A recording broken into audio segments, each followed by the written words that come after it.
자, 그리고 어제 우리 정병원 형제님하고 또 정현자매님 결혼식 이 자리에서 있었습니다. 우리 뭐 그 자리에서 일어나실 때 우리 박수로 한번 축하하고 환영하겠습니다. 우리 둘이 같이 한번 일어나 보세요. 이제 부부가 되었습니다. 네, 감사합니다. 앉아주시고. 네, 다른 사람 없으시죠? 이따 적어서 꼭 저에게 주세요. 예. 우리 찬송가 630장 부르면서 예물 드리겠습니다.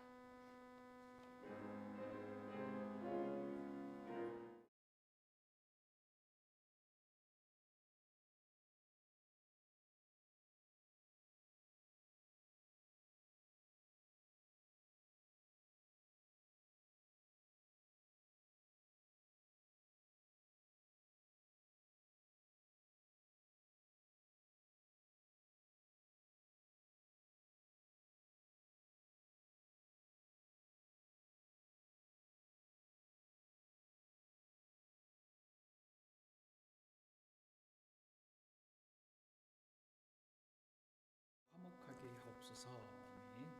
우리 정병원 형제님, 정현자매님 가정 결혼의 시작을 주님께 올려드립니다. 기쁨과 평안이 넘치는 가정을 이루게 하옵소서.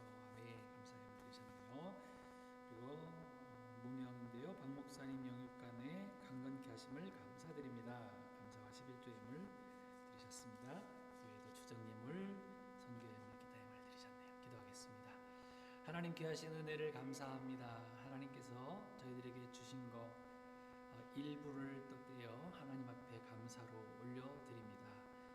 주님 앞에 나올 때마다 하나님 앞에 믿음을 담아서 기도의 제목을 담아서 예물로 드리는 이 귀한 예물들이 하나님 기쁨을 위하여 영광을 위하여 아름답게 쓰여지게 하여 주옵소서. 물질 때문에 또 힘들어하고 고민 가운데 있지 않도록 하나님께서 항상 부어주시고 또 그러한 가운데 더 감사가 넘치고 또 감사가 넘쳐나는 귀한 성도들로 삼아 주시기를 원합니다. 육신의 질병으로 인하여 기도하고 계시는 성도님들의 모든 질병들을 주님께서 어루만져 주시고 다 치유하여 주시며 강건케 하셔서 아버지 하나님의 전에 나오는 일에 부족되지 아니하도록 하나님께서 항상 붙들어 주옵소서. 지혜와 명철과 또 분별력을 허락하셔서 무엇이 하나님의 뜻인지 밝히 알고 걸어갈 수 있는 귀한 성도들로 삼아주시기를 원합니다. 귀한 청년들이 여기 있습니다. 청년들의 앞길도 기억하여 주시고 저들이 걸어나가는 모든 길들 가운데에 하나님의 선하신 인도하심 따라 잘 믿음으로 걸어나갈 수 있도록 도와주시기를 원합니다. 하나님, 새롭게 어제 결혼식을 하고 새롭게 가정을 주님 앞에서 시작하는 귀한 우리 정병환 형제님 또 정현자매님 가정 주님께서 기억하여 주시고 성령의 인도하심 따라 화목하고 사랑하며 아름답게 하나님의 가정을 이루어 나갈 수 있도록 도와주옵소서. 하나님 아버지, 또 한국에 계시는 우리 성도님들 계십니다. 한 분 한 분 다 기억하여 주시고 은혜 가운데 모든 치료와 일정들 잘 마치고 돌아오실 수 있도록 주님께서 은혜 더하여 주옵소서. 귀한 자녀들이 아래층에서 공부하고 있습니다. 하나님, 가르치는 교사 선생님들이 위해 성령 충만케 하시고 자녀들에게 예수 그리스도의 아름다운 사랑을 잘 전할 수 있도록 은혜의 통로로 사용하여 주옵소서. 예배를 섬기시는 모든 예배위원들, 방송팀, 식당봉사팀, 매주마다 돌아가며 또 성도들을 섬기는 점심봉사 목장들 주님께서 다 기억하여 주시고 저들의 수고와 헌신이 하나님 앞에 아름다운 상급으로 쌓여갈 수 있도록 도와주옵소서. 하나님 아버지, 오늘도 드린 귀한 11조 감사, 주정예물, 기타 모든 예물들 위에 하나님께서 안수하시고 하나님 나라 영광을 위하여 사용하여 주옵소서. 감사와 영광 올려드리며 예수님의 이름으로 축복하며 기도하옵나이다. 아멘.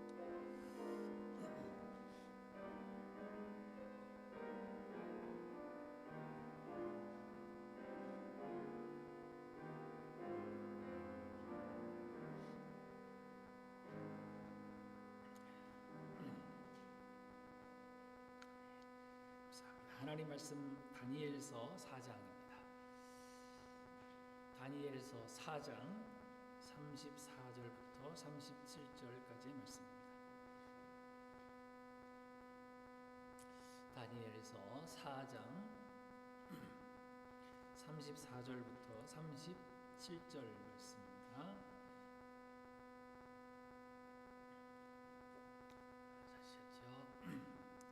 다니엘서 4장 34절부터 37절까지 말씀입니다. 한 절씩 교독합니다.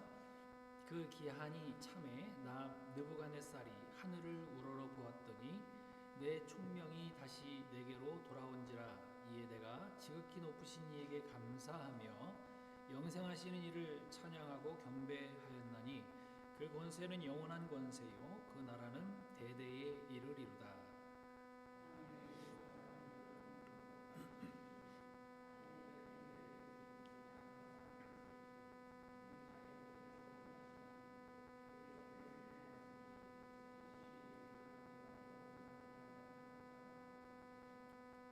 그때에 내 총명이 내게로 돌아왔고 또 내 나라의 영광에 대하여도 내 위엄과 광명이 내게로 돌아왔고 또 나의 모사들과 관원들이 내게 찾아오니 내가 내 나라에서 다시 세움을 받고 또 지극한 위세가 내게 더하였느니라.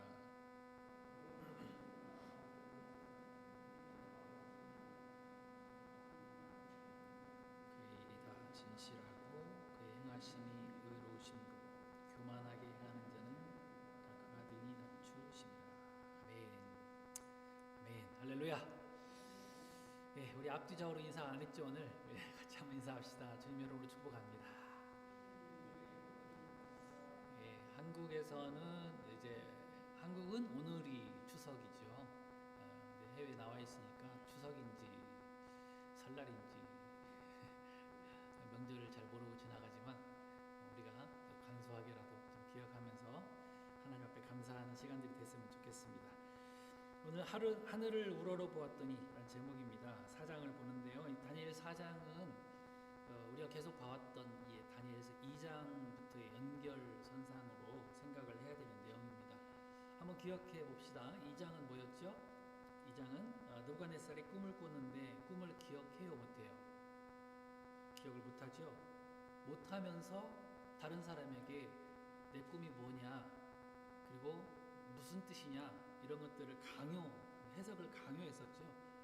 이때 이제 나라 안에 있는 지혜자들, 무당, 박수, 이 사람들을 다 불러다가 해석을 시켜도 해석이 안 되는 거예요. 근데 누가 해석을 해줍니까?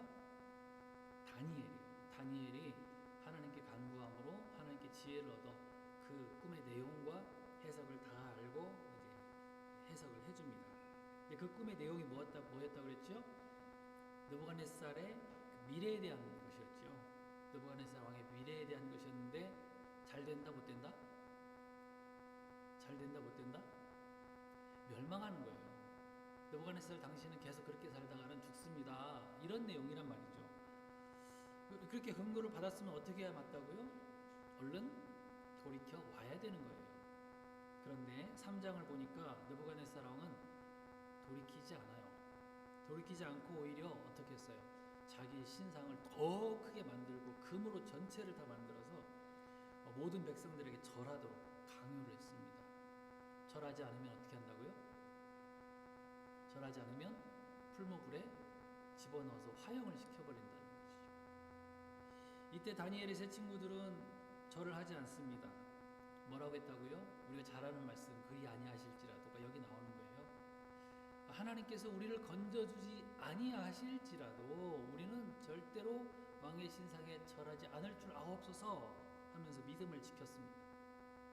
근데 하나님은 다니엘의 세 친구를 풀무불 가운데서 불탄 냄새조차도 나지 않게 보호해 주시고 거기서 살려주셨다라는 것이 이제 지난 주까지의 내용인데요. 여전히 느부갓네살 왕의 마음 가운데에는 완전히 해결되지 않은 교만한 마음이 있었던 것 같아요. 앞장에서 이 세 친구들이 불에서 살아나오는 그 장면, 정말 놀라운 장면 아닙니까? 평소보다 7배나 더 뜨거운 그런 불 가운데 집어넣는 군사조차도 죽었는데 그 사람들은 살아나오는 그 모습을 보면서 놀라기는 놀랐어요.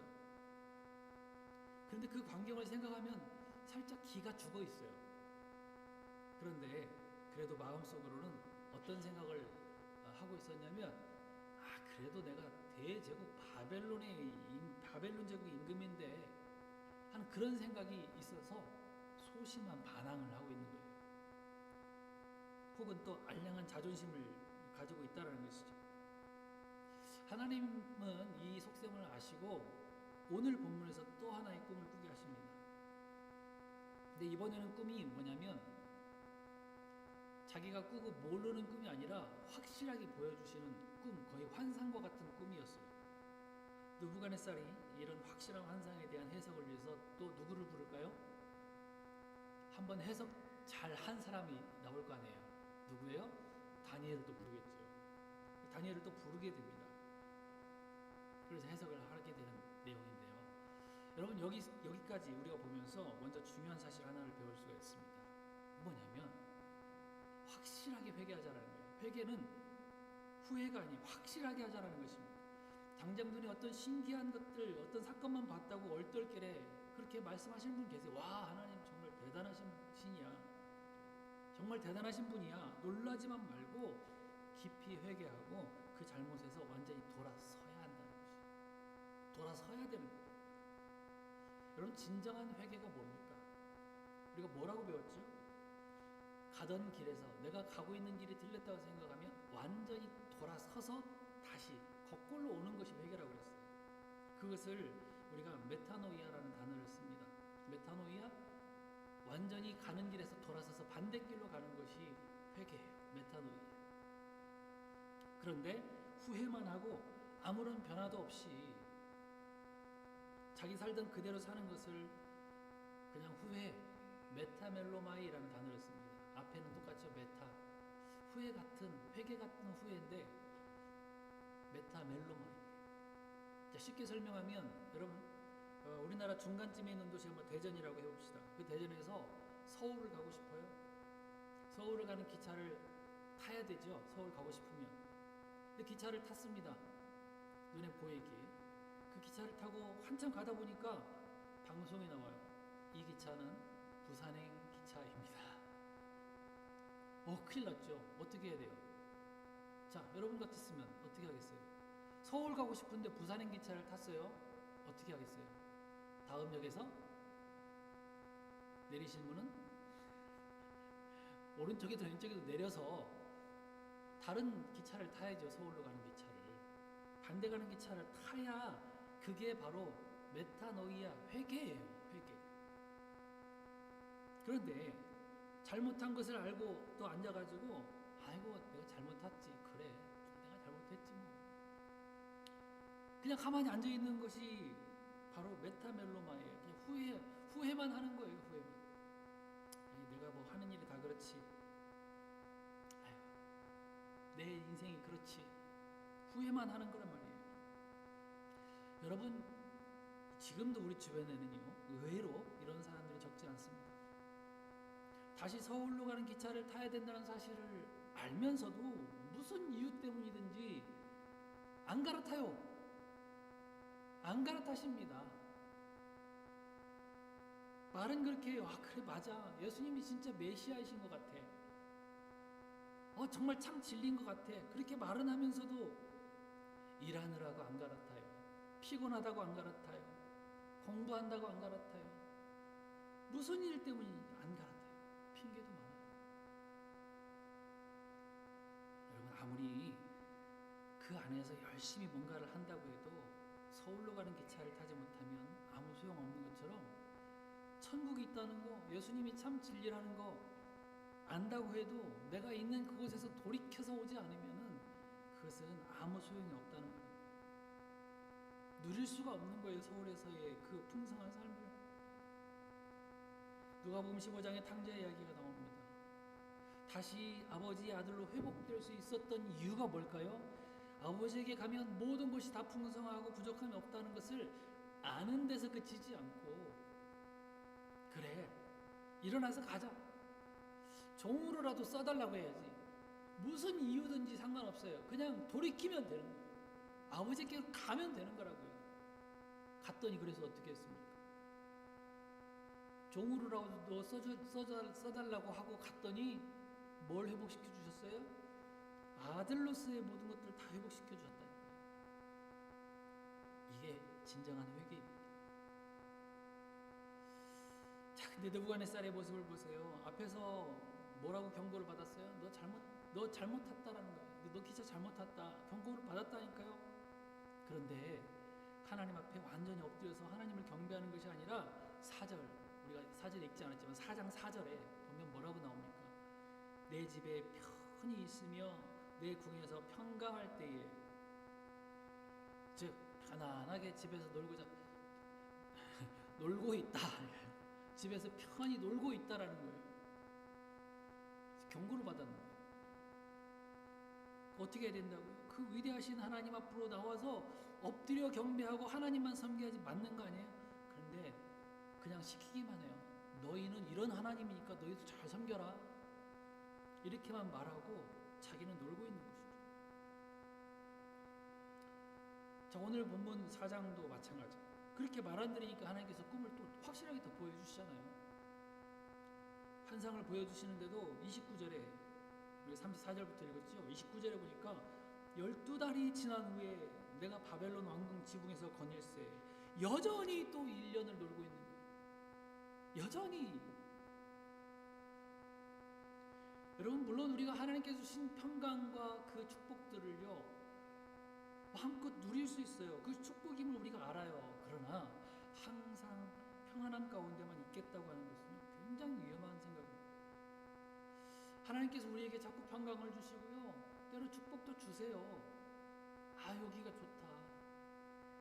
뭐 여기가 좋사오니 베드로가 그랬죠. 그 평안함 가운데만 있으려고 하면 굉장히 위험하다니까요. 다윗도 보세요. 자기 부하들 다 전쟁 내보내놓고 왕궁 발코니 높은 곳에서 거닐다가 마귀에게 유혹당하잖아요. 밧세바를 통해서 유혹당하고 범죄하고 말잖아요. 보트를 타고 가는 사람이 그 안에서 날씨도 좋고 이 가을 날씨 참 풍경도 좋다 그러면서 보트를 타고 있고, 근데 그 배가 만약에 폭포로 가고 있다면, 그 높은 나야가라 폭포 같은 데로 떨어지는 그 방향으로 가고 있다면 어떻게 해야 되겠어요? 그러기 전에 항상 점검해 봐야 돼요. 평안하고 안전하다 생각할 때에 우리가 우리의 모습을 점검해 봐야 돼요. 내가 대체 어디로 가고 있는지, 내 방향이 잘 가고 있는 방향인지 점검하면서 살아야 된다는 것입니다. 데살로니가전서 5장 3절에 이렇게 나옵니다. 같이 한번 읽어봅시다. 시작. 그들이 평안하다 안전하다 할 그때에 임신한 여자에게 해산의 고통이 이른 것 같이 멸망이 갑자기 그들에게 이르니 결코 피하지 못하리라. 혹시 죄를 범할지라도 그 길이 잘못된 길이라는 사실을 깨닫는다면 이 느부갓네살 임금처럼 12달 그냥 놀고 있지 말고 질질 끌지 말고 속히 돌이켜서 안전한 하나님 앞에 나와서 회개하고 하나님만 섬기는 귀한 성도들 되어지기를 축복합니다. 자, 오늘 이런 제가 느긋한이라는 단어를 이렇게 쓰다 보니까 느부갓네살하고 좀 비슷해요. 느긋한 4살짜리 어린아이 같은 모습. 느부갓네살. 이 꿈과 환상이 뭐죠? 받은 환상이 한 큰 나무를 봤대요. 한 큰 나무를 봤어요. 무슨 뜻입니까? 이 큰 나무는 느부갓네살 임금이에요. 그 큰 나무가 크게 자라니까 거기 잎사귀도 풍성하게 열리고 열매도 많이 맺히고 들짐승이며 공중의 새들이 다 거기 와서 쉬고 깃들었다고 그랬어요. 그런데 그때 한 순찰자, 감찰자라고 하죠. 거기 내려와가지고 그 나무를 베어버리고 그루터기만 남겼대요. 그루터기만 남겨. 그리고 그 그루터기에 쇠와 놋줄로 묶고 그것을 7대까지 들풀 가운데 두라. 이런 이야기를 합니다. 그렇게 실행이 되어져요. 그래서 그 나무가 잘려지고 그루터기만 남아요. 한마디로 그 높은 권세와 명성을 가진 왕이 어떻게 된다고요? 다 뺏긴 후에 거지꼴이 된다. 자, 여러분, 느부갓네살이 왜 이런 일을 당하게 됐을까요? 한 가지 이유예요. 오늘 맨 마지막 절에서 이야기한 것처럼 교만했기 때문에. 교만했기 때문에. 어떤 교만입니까? 우리가 2장에서부터 아까 살펴봤지만 경고를 받았을 때 오히려 더 자기 금시상을 높게 세운 그리고 하나님을 대적했던 그런 교만이고, 계속 교만하지 말라고 경고를 주시는데도 계속 자기 자랑만 늘어놓고 있는, 그리고 자기를 높이고 있는 그런 교만인 것이에요. 여러분, 제가 이 말씀을 준비하면서 중요한 사실 하나 발견했어요. 야, 우리는 말부터 정말 조심해야 되겠구나. 말부터 조심해야 되겠다. 왜요? 하나님께서 다 들으시기 때문에.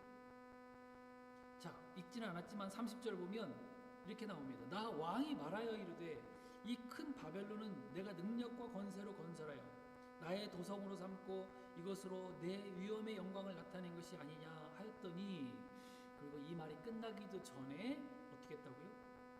이 말이 아직도 나의 왕의 입에 있을 때에 하늘에서 소리가 내려 이르되 느부갓네살 왕아, 네게 말하노니 나라의 왕위가 네게서 떠났느니라.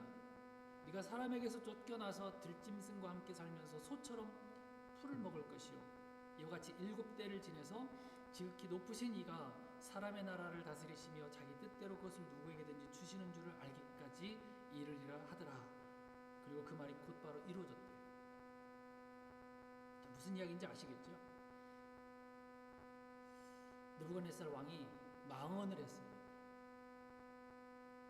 그러니까 그 말 그대로 끝나기도 전에 하나님께서 응답을 주시고 너 이대로 된다 이렇게 말씀하시고, 여러분, 하나님은 우리의 목소리를 다 듣고 계신다는 사실을 우리가 꼭 명심해야 돼요.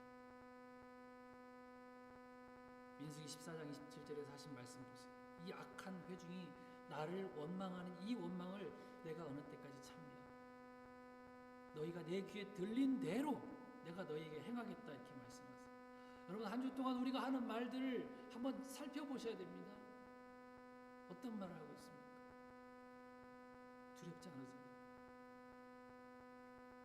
습관적으로 나오는 우리의 부정적인 말들, 비방하는 말들, 저주와 욕들 조심하셔야 돼요. 한 오지의 선교사가 나가셨어요. 거기서 선교를 하는데 그 물 부족 때문에 고생하면서 이런 이야기를 합니다. 주님, 왜 나를 이렇게 힘든 데로 보내셨습니까? 왜 나를 이렇게 어려운 곳으로 보내셨습니까? 매일 불평을 했어요. 근데 어느 날 그 원주민이 와가지고 이런 이야기를 하는 거예요. 당신이 믿는 신은 그렇게 매일같이 불평만 하는 신이냐? 선교사가 이 말을 듣고 얼마나 부끄럽고 죄송했는지 고개를 들 수가 없었대요. 그래서 바꿨어요. 그 이후부터 선교사님은 불평하지 않고 항상 감사였어요. 이래도 감사, 이래도 감사. 감사가 감사의 자세로 바뀌어지기 시작하니까 그 마을에 하나님께서 우물을 팔 수 있도록 하나님께서 허락해 주셨어요. 그 일을 계기로 많은 영혼들이 예수님을 믿게 됐다고 그래요. 선교사님의 모습을 보고. 그렇지요. 여러분, 불평은요, 축복이 오는 파이프를 막는 것이고 감사는 축복의 통로를 열어주는 그런 열쇠인 것입니다. 우리 언어 생활 항상 조심하면서 잘할 수 있기 바랍니다. 속에서 막 분노가 요동치더라도, 누구를 시기하고 미워하는 마음이 생길지라도 입 밖으로 하나님 나오지 않도록 도와주십시오. 오히려 이것이 바뀌어져서 감사로 나올 수 있도록 도와주십시오. 이런 기도가 우리에게 있어야 되지 않겠어요? 우리가 이렇게 선한 말, 좋은 말, 용기 주는 말, 격려의 말, 소금으로 고르게 함 같은 그런 아름다운 말들이 나올 때에 그것이 아름다운 축복의 장소로 바뀌어질 줄 믿습니다. 자, 근데요, 오늘 느부갓네살은 반대로 교만한 말을 내뱉었어요. 제가 아까 한 절 읽었어요. 한 절, 그 한 절밖에 안 되는데 나라는 말이 4번이나 나옵니다.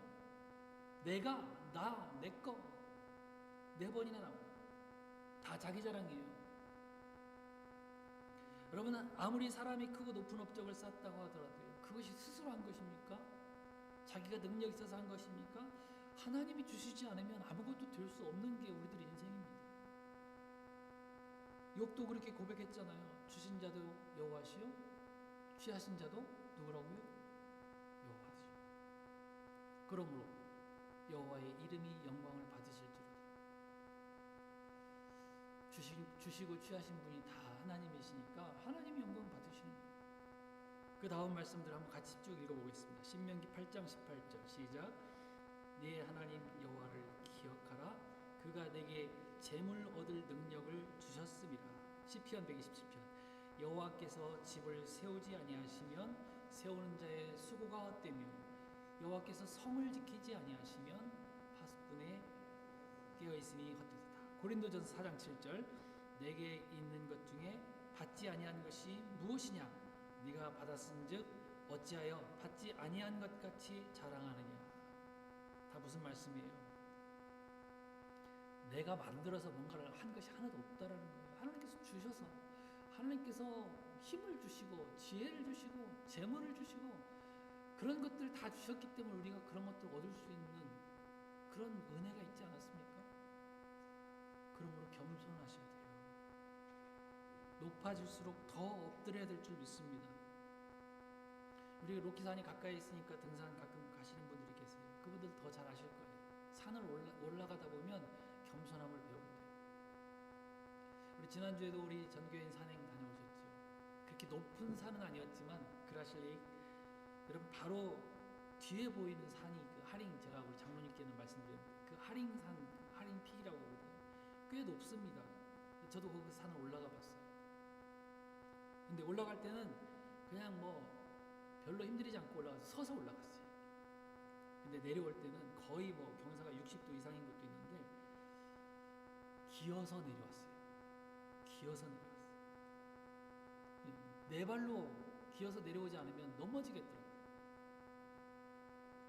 중요한 교훈을 배웠어요. 내가 더 높아질수록 납작 엎드려야 된다는 것이. 여러분, 그리고 산 꼭대기에도 오래 있으면 안 됩니다. 그 높은 데는요 영원할 수 없어요. 영원히 거기서 살 수 없어요. 정상 찍었으면 빨리 내려오셔야 돼요. 그리고 겸손하게 엎드려서 기어서 내려올 때 안전한 것이죠. 잘났다고 의스대고 거기서 서서 내려오다가 큰 사고 납니다. 인생이 그래요. 하나님께 주셨을 때 감사하고 그 성공의 자리에 하나님의 영광의 이빨 딱 꽂았으면 얼른 낮은 자리로 내려오시는 거예요. 겸손한 자리로 내려오시는 거예요. 그게 안전한 것이지 그거 지키겠다고 막 용쓰고 힘쓰고 애쓰다가 억지로 끌어내려질 때 얼마나 부끄럽습니까? 얼마나 창피를 당해요. 현재 내가 있는 이 자리, 지금까지도 하나님께서 내게 복 주셔서 잘 올 수 있었습니다. 감사합니다 하면서 하나님 높이고 하나님께 감사와 영광 올려드리는 저와 여러분 되어지기를 축복합니다. 그 겸손의 자리로 내려올 때에 하나님은 그 사람을 또 귀히 보시고 또 높여주실 줄 믿습니다. 자, 오늘 제목이요 하늘을 우러러 보았더니인데요, 이 말이 정말 우리에게 큰 은혜가 됩니다. 느부갓네살은 그렇게 교만해서 그 꿈대로 뭐 7년인지 7대라고 했으니까 7년인지 7계절인지 모른다고 했어요. 뭐 그렇지만 그동안에 완전 뭐 노숙자가 되어가지고 짐승 같은 삶을 살게 되잖아요. 33절 우리가 같이 읽었습니다. 바로 그때에 이 일이 다 느부갓네살에게 응함으로 내가 사람에게 쫓겨나서 소처럼 풀을 먹으며 몸이 하늘 이슬해졌고 머리털이 독수리 털과 같이 자랐고 손톱은 새 발톱과 같이 되었더라. 자, 한번 상상해 보세요.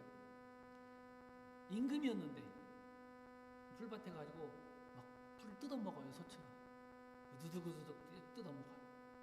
그리고 머리털은 독수리 털 같이 막 헝클어지고 자라. 손톱은 새 발톱처럼 이렇게 쫙 자라가. 어떤 모습일지 상상해 보세요. 얼마나 비참합니까?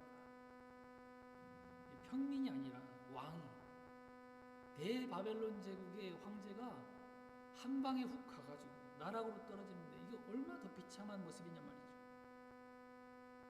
그런데 왜 은혜가 되냐면 오늘 본문에 모든 것이 다 회복되어지는 장면이에요. 어떻게 회복될 수 있었을까요? 어떻게 이런 비참한 꼴에서 다시 임금의 자리를, 그리고 신하들도 다 몰려와서 같이 옛날처럼 다시 회복되어질 수 있었을까요? 한번 따라서 합시다. 하늘을 우러러 보았더니, 하늘을 우러러 보았더니 이렇게 된 거예요. 하늘을 우러러 보았더니 모든 것이 다 회복되어진 거예요. 교만을 버리고 하나님의 긍휼을 구하면서 겸손해졌다라는 거예요. 그래서 회복이 된 거예요. 하나님은 교만한 자를 물리치시고 겸손한 자를 높이시느니라 그랬어요. 자기가 하늘보다 높다고 생각하는데 어떻게 하늘을 우러러보겠어요? 내가 제일 높은데. 제일 높이 있는 사람은 아래를 쳐다보거든요. 그래서 항상 교만한 사람, 제일 높다고 생각하는 사람은 항상 다른 사람들을 낮게 봐요. 얕잡아 봐요. 명령해요. 이거 해, 저거 해. 너 왜 내 말대로 안 해? 똑바로 못 해? 안 되면 욕하고 때리고 갑질하는 거예요. 갑질.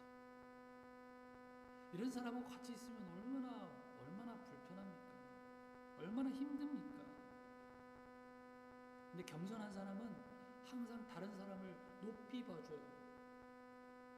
우러러 봐줘요. 이런 사람이 하늘을 우러러 볼 수 있는 거 아니에요? 왜 하나님은 느부갓네살을 짐승처럼 풀을 뜯어먹고 살게 하셨을까요? 하나님은 야, 네가 그렇게 위대해? 한낱 인간이? 너 정말 그렇게 높다고 생각하니 너가? 그래, 내가 낮춰줄게 하면서 짐승처럼 비참하게 낮춰버리셨던 거예요.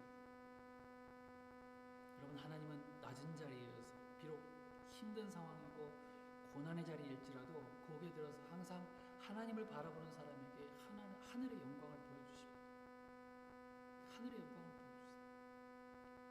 사도행전 7장 55절에 스데반이 성령 충만하여 하늘을 우러러 하나님의 영광과 예수께서 서신 것을 보았다 그랬어요. 무슨 상황입니까? 죽음의 자리예요. 신앙을 지킨다고 돌에 맞는 장면이라고요. 사방에서 돌이 날아와서 머리를 때리고 얼굴이 깨지고 돌에 눈이 맞아가지고 앞은 보이지 않았지만 하나님은 스데반에게 영광스러운 하늘을 보여주셨다고요. 예수님께서 곁에 서서 응원하고 계신 것을 보여주셨다고요. 여러분, 하나님은 은혜와 자비가 풍성하신 하나님이십니다. 그 어떤 무서운 죄를 가진 사람이라도 하늘을 우러러 보기만 하면, 즉 내 모든 죄를 회개하고 돌이켜서 하나님의 긍휼하심을 구하기만 하면 그 어떠한 악인이든지 어떠한 죄인이든지 하나님은 하늘의 영광을 다 보여주시고 다 회복시켜 주실 줄 믿습니다. 그분이 하나님이세요. 하나님은 살아계십니다. 하나님은 자비의 하나님이세요. 사랑의 하나님이세요. 믿으십니까? 왜 교만한 그 나무를 다 잘라버리지 않으시고 그루터기를 남겨주셨을까요? 왜 그루터기를 남겨두셨을까요? 하나님은 심판 중이라도 진노 중이라도 아주 버리지 않으시고 긍휼을 잊지 않으시겠다라고 하는 말씀이신 거예요. 사랑의 하나님이시거든요. 이제 가을이 점점 깊어지고 겨울이 다가오고 있습니다. 하나님은 왜 우리에게 사계절을 보여주셨을까요? 왜 사계절을 우리에게 보여주실까요? 계절을 보고 배우라는 말씀도 되는 겁니다. 겨울이 되면 겨울 동안에는 나무가 다 말라 비틀어져서 죽은 것 같이 보이지만 봄이 되면 그 말랐던 가지에서 물이 오르고 그 가지에서 새싹이 나고 꽃이 피고 열매가 맺혀요. 겨울에 나무가 다 말랐다고 해서 이게 죽었네 하고 꺾어버리면 안 돼요. 겨울에는 물을 다 빼는 거예요, 스스로. 왜? 물이 있으면 꽁꽁 얼어서 죽기 때문에 물을 다 빼요. 하나님께서 신기하게 그렇게 만드셨다고. 그러나 봄이 되면 거기에 다시 물이 오르고 꽃이 피고 열매가 맺는다. 무슨 말씀입니까? 하나님께서 우리를 포기하지 않으시고 끝까지 우리를 지키고 계신다. 자, 아까 여기 순찰자라는 얘기 있어요. 감찰자, 순찰자라는 단어를 여기 왜 썼겠습니까? 그냥 다른 데 같으면 천사가 와서 메시지를 전해주면 되는 거예요. 다른 선지자가 와서 메시지를 전해주면 되잖아요. 그런데 왜 순찰자라는 단어를 썼을까요?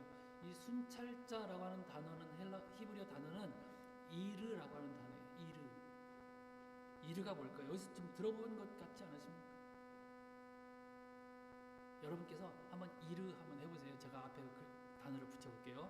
여호와. 예. 그럼 어디서 좀 들어보신 것 같지? 뭐예요? 여호와 이레. 이르라는 것은 뒤에 모음이 빠진 거예요. 이르에 이렇게 나옵니다. 여호와 이레. 이르라고 하는 이 단어는요 무슨 뜻이냐면 우리가 알고 있는 것은 하나님께서 예비하신다 뭐 이런 뜻을 갖고 있지만 보신다라는 뜻이에요. 순찰자, 그죠? 순찰하는 것은 보는 거잖아요. 그래서 이 단어를 쓰고 있는 거예요. 하나님께서 다 보고 계신다는 것이죠. 여러분, 우리가 염려하지 맙시다. 걱정하지 맙시다. 왜요? 하나님께서 보고 계시. 한시도 눈을 떼지 않으시고, 우리 성경에 나오는 말로 하자면 졸지도 아니하시고 주무시지도 아니하시고 여호와 이레 되신 하나님께서 항상 우리를 보시면서 지키고 계실 거니까 염려하지 마시길 바랍니다. 지금 너무 힘들고 답답한 고난의 시간을 지나고 계신 분 계세요? 염려하지 마세요. 하나님께서 지켜보고 계세요. 혹시 우리가 느부갓네살처럼 죄로 인해서 고난 가운데 있을 때에도 너무 낙심하고 절망하지 마십시오. 신실하신 하나님만 바라보면서 하나님을 의지할 때에 하나님께서 크신 사랑으로 우리를 안아주실 줄 믿습니다. 완전히 심판하시되 완전히 멸망시키지 않으시고 그루터기를 남겨주시고 그것에서 우리 희망을 보시는 거예요. 소망을 주시는 줄 믿습니다. 한 주 동안도 이런 하나님의 신실한 사랑을 경험하는, 그리고 한 주 동안 더 이런 일들을 위하여 감사가 넘쳐나는 그런 축복된 삶을 살다가 다음 주에 또 오셔서 감사로 예배하실 수 있기를 주님으로 축원합니다. 같이 일어나셔서 찬양하겠습니다.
언제든지 주님 앞에 우리의 모든 삶을 바꾸어 나올 수 있는 결단의 자리로 나올 수 있는 우리의 믿음 허락하여 주옵소서.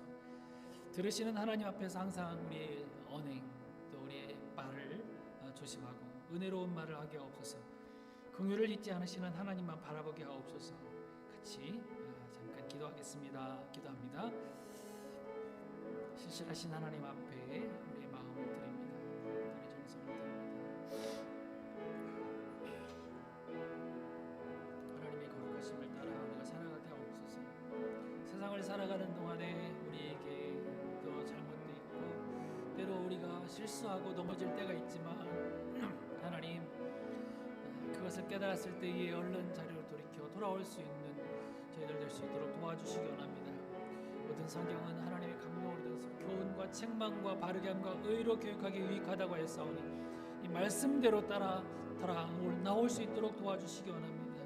하나님 아버지 주님 은혜 꼭 붙들고 살아갈 수 있는 저희들 되게 하옵시고 하나님에게 하신 사랑으로 채워주시기를 원합니다. 하나님 날마다 들으시는 하나님 앞에 우리의 찬양을 들려드리게 하옵시고 우리의 기도를 들려드리게 하옵시고 선하고 은혜로운 말들을 들려드릴 수 있도록 주님께서 도와주시기 원합니다. 긍휼을 잊지 않으시는 하나님 앞에 우리가 소망 잃지 아니하고 믿음 잃지 아니하고 주님 꼭 붙들고 나갈 수 있는 이번 믿음의 한 주가 되어줄 수 있도록 주님이 함께하여 주옵소서. 하나님 아버지 귀하신 사랑으로 함께하여 주시기 원합니다. 다음 주는 추수감사주일인데 하나님 한 주 동안의 모든 감사로 하나님 앞에 예배할 수 있도록 주님께서 은혜 더하여 주옵소서. 감사와 영광 올려드립니다.